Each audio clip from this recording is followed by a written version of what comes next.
आपकी होगी कि नहीं होगी नहीं मालूम, लेकिन इतना मालूम है कि सत्ता आपके बगैर नहीं होगी। बात समझ रहे हैं ना?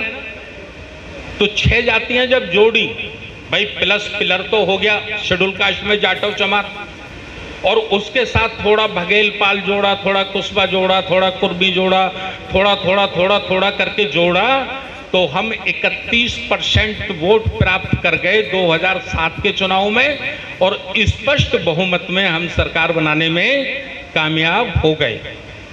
ये मैंने एग्जाम्पल, एक उदाहरण पेश किया है। यही फार्मूला हमें पूरे देश में लाना था। तो ये फार्मूला अब हमें राष्ट्रीय बौद्ध महासभा के माध्यम से इसको हमें मजबूत करना है, अर्थात बहुजन समाज की दूसरी जातियों में भी हमें एकता के बीज बोने हैं, उनको भी एक सूत्र में जोड़ने के लिए हमें काम करना है। समझ रहे ना मेरी बात? अगर कामयाब आंदोलन चलाना है तो सफलता की ओर जाना है, और केवल तिरसण पंचशील करना है तो करते रहिए। 70 वर्ष पहले से हमारे सीनियर साथी भी कर रहे हैं, हम लोग भी करते रहेंगे, ये काम करना है। 5वां है आर्थिक उन्नति की ओर समाज को मोड़ना, क्योंकि किसी भी समाज के 4 पिलर होते हैं। किसी भी समाज को अगर आपको सशक्त और मजबूत और ताकतवर बनाना है तो 4 पिलर आपको तैयार करने होंगे। पहला पिलर है धार्मिक शक्ति, अपनी संस्कृति को ताकतवर बनाना। दूसरा पिलर है राजनीतिक सत्ता को प्रभावित करना या उसे हाथ में लेना, वहां तक पहुंचना। तीसरा पिलर है सामाजिक एकता को बहुत मजबूत खड़ा करना, और चौथा पिलर है आर्थिक संसाधनों पे अपना कब्जा करना। यही है ना? समाज के लिए मैं एक उदाहरण आपको दे देता हूं। सिखों की आबादी कितनी होगी पूरे भारत में? लगभग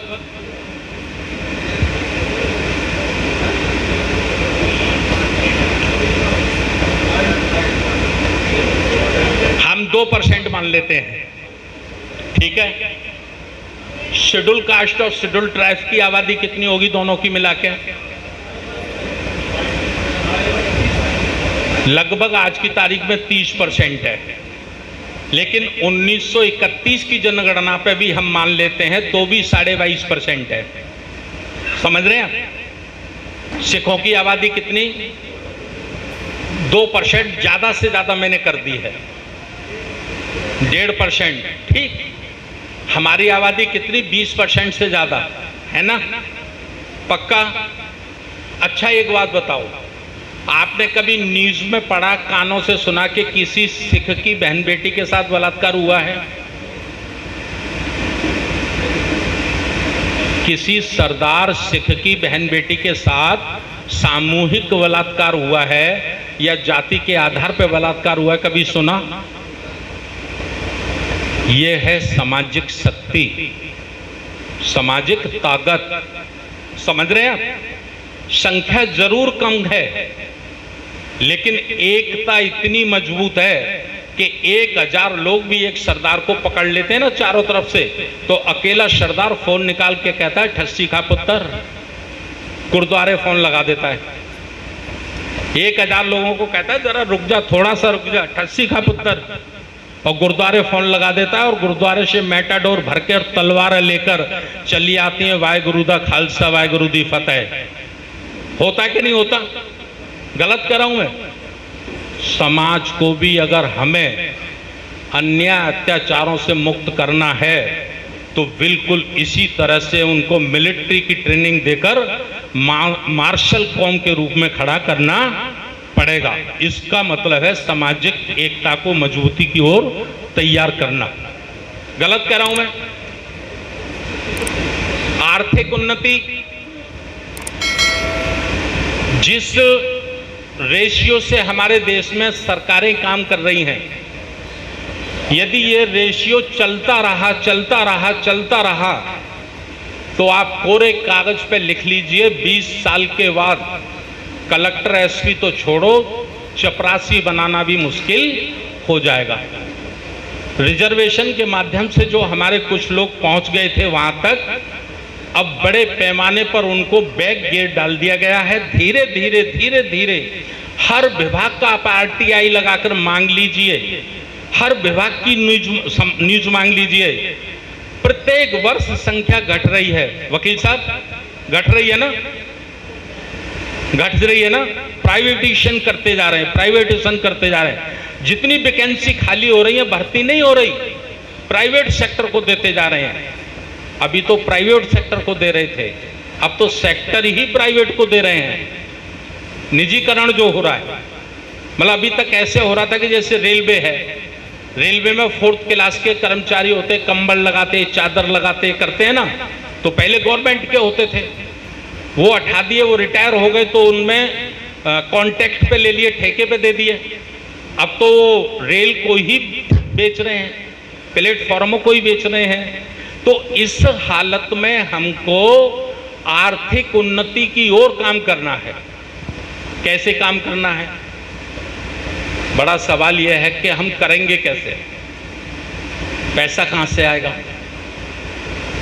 बड़ी समस्या तो पैसा है ना। तो उस पे हमने C2C पे बड़ा अध्ययन किया है।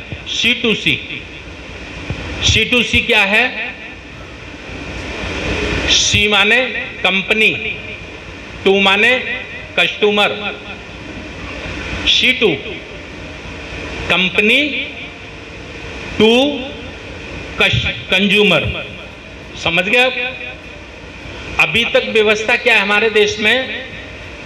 निर्माण हम करते हैं, बीज का व्यापारी खरीदता है जो हमारा कंज्यूमर नहीं है, फिर वो उसको खरीद के मोटे दामों में मोटा मुनाफा कमाकर वो हमको ही बेचता है।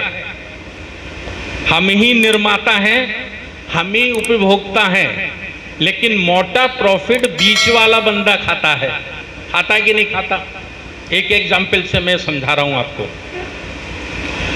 कोई भी चीज जो भारत में बनती है, उसका जिसका प्रोडक्शन होता है, कंपनी जो बनाती है, ब्रांडेड जिसे कहते हैं ना, ब्रांडेड चीज, उसकी ब्रांडेड चीज की सबसे ज्यादा कॉस्टिंग 30% आती है। यानी कोई 100 रुपए की चीज जो आपको मार्केट में मिलती है, उसकी अधिकतम जो कॉस्टिंग आती है वो 30 रुपए आती है, इससे ज्यादा नहीं आती। आयुर्वेदिक में जो बनाते हैं ना, औषधियों में, उसकी तो 10-12% ही आती है बस केवल, बाकी दूसरी चीजों की 30% से ज्यादा नहीं आती। तो ये 70% प्रॉफिट जाता कहाँ है? तो 20-25% तो जाता है मीडिया पे, पब्लिसिटी पे। ठीक है, 5 स्केल हैं उसमें। पहला स्केल जिस कंपनी ने बनाया, उसने एक होलसेलर को दे दिया, उसका प्रॉफिट आ गया। फिर उसने स्टेट वाइज अपनी फ्रेंचाइजी दे दी, एक प्रॉफिट उस पर चला गया।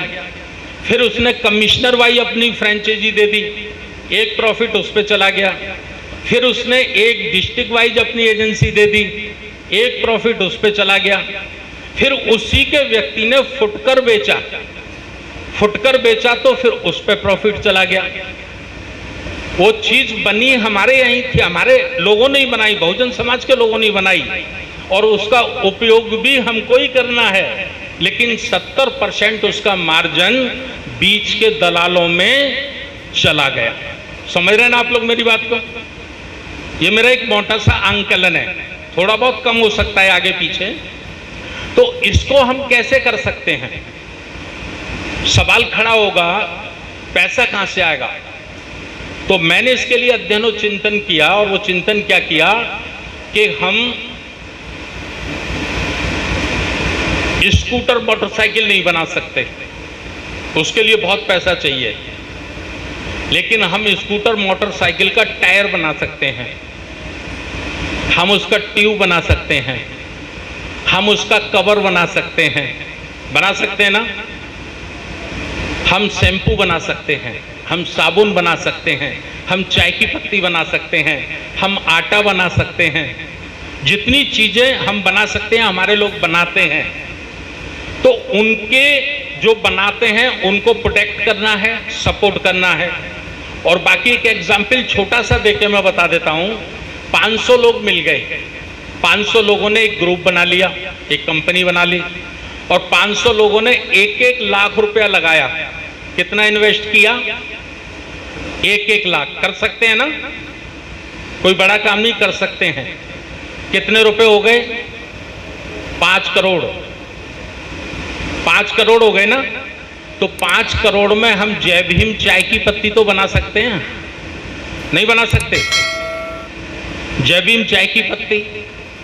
और हम संकल्प लेंगे चाहे कहीं मिले हम चाय बनाएंगे तो जय भीम चाय की पत्ती से ही बनाएंगे। गलत कह रहा हूं? मतलब एक एग्जाम्पल कह रहा हूं।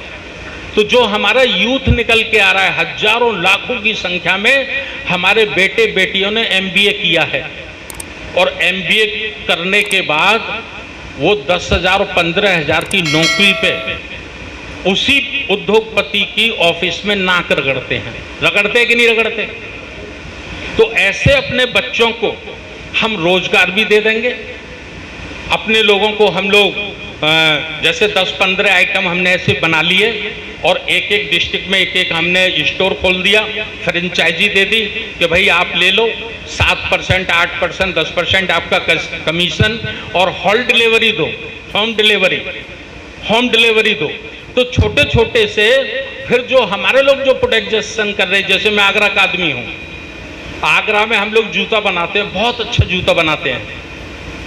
हम जो अच्छा जूता बनाते हैं उसकी सबसे ज़्यादा कीमत है 500 रुपये, और जब उसी को हम टाटा वाटा पे खरीदते हैं, लिबर्टी पे खरीदते हैं, तो वो हमें 6,000 का मिलता है। मतलब बना हमारी फैक्ट्री से है। हमने उसको 5,000 का, अधिकतम टॉप का जूता हो गया 5,000 का, बेचने वाले का नाम बहुत बड़ा होता है कि भाई उसका सबसे महंगा प्रोडक्ट है, समझ रहे हैं आप? लेकिन वही हमें 4-5 हज़ार का मिलता है। तो इस किस्म की भी हमें एक जो विशेषज्ञ लोग हैं उनकी एक टीम बनाकर, उन्हें एक टीम बनाकर हमें सरकारी नौकरियों के ऊपर निर्भर नहीं रहना है। लग जाए तो अच्छा, मिल जाए तो अच्छा, कोशिश करते रहिए, लेकिन धीरे धीरे करके हम ये काम कर सकते हैं। और ये बात मुझे मान्यवर काशीराम साहब ने बताई थी। 2 मार्च 1989 को साहब आगरा आए। तेज सिंह कैन इनकम टैक्स इंस्पेक्टर थे, उनके घर रुके रात को। मैंने उनसे ये कहा साहब को 12 बजे रात के, मैंने कि साहब हम ऋण मुक्ति आंदोलन चलाना चाहते हैं।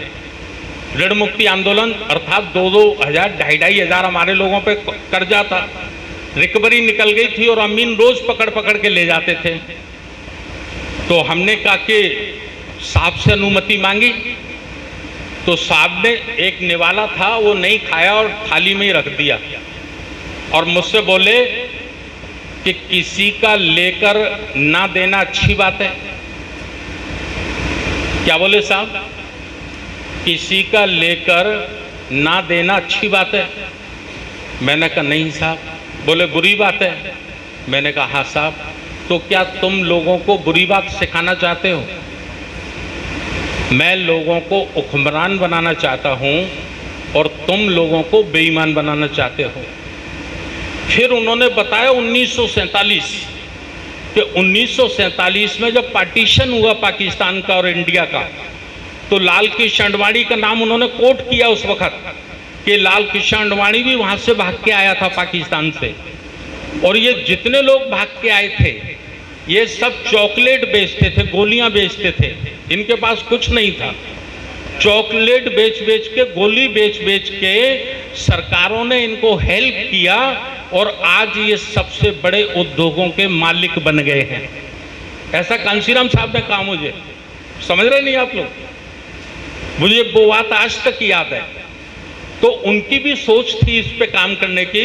साहब के साथ जो लोग रहे होंगे वो जानते हैं कि साहब इस पे भी चिंतित रहते थे कि आर्थिक मुक्ति आंदोलन को भी हमें एक दिन इस देश में खड़ा करना है। हमें सरकार की वैसाखियों के सहारे ज़्यादा लंबे समय तक नहीं रहना है, हमको समाज को भी सेल्फ तैयार करना है।